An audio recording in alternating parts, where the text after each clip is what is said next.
Повисоки плати, подобар животен стандард, подобро утре. Предизборните ветувања во сенка на незадоволството на работниците. Серијата штрајкови, протести и огромниот револт ја наметнаа дилемата дека нема доволно пари во државната каса за да се остварат сите ветувања кои власта ги даваше во текот на мандатот, со очигледна цел да купи социјален мир. Рекорден дефицит за само 3 месеци, потврла во наплатата на ДДВ и останати даноци, како и 5 пати поголемо трошење од собирање пари. Ова го обелодени техничката заменик министерка за финансии, според што изгледа владата работела од ден на ден. Односно, се задолжуваме и плаќаме камати само за тековни трошоци.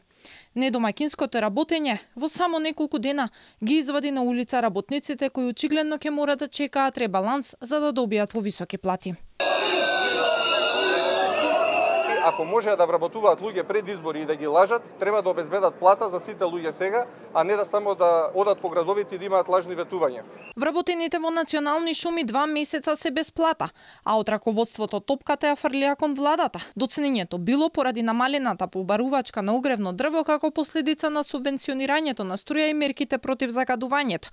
Новиот закон кој ќе помогне предпријатието да е рентабилно, заглавил во собраниска процедура. Им прекипе и на приватните специјализанти, бараат поголеми плати, четврт ден не работат, а единствен сигнал од владата покрај оно обвинување на министерот за здравство дека биле политички организирани е одлуката да се реши случајот со нив после изборите. Праќаме јасна порака дека ние не се откажуваме. Штрајкот ќе продолжи. Верувам дека ќе заземеме поголеми разбори од ова што е овде. Алармот од Петрова дека нема обезбедено пари во буџетот за трајно вработување на 1117 здравствени работници според неа се покажа како вистина кога конкурсите за вработување беа повлечени, што дополнително ги револтираше работниците во здравството.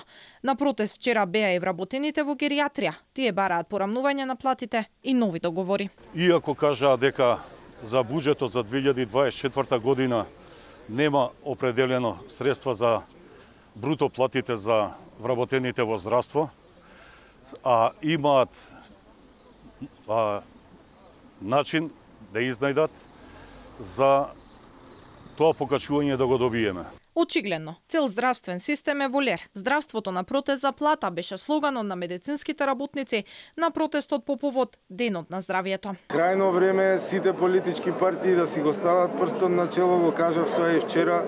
Значи, знаеме дека има економски екзодус и од Англија одат медицински кадар во Австралија за поголеми плати. Сликата на серија протести и штрајкови не е новина. Тоа го гледавме зачестено изминатите 2 години, а очигледно, ни до истек на мандатот, владата не успеа да ги реши проблемите.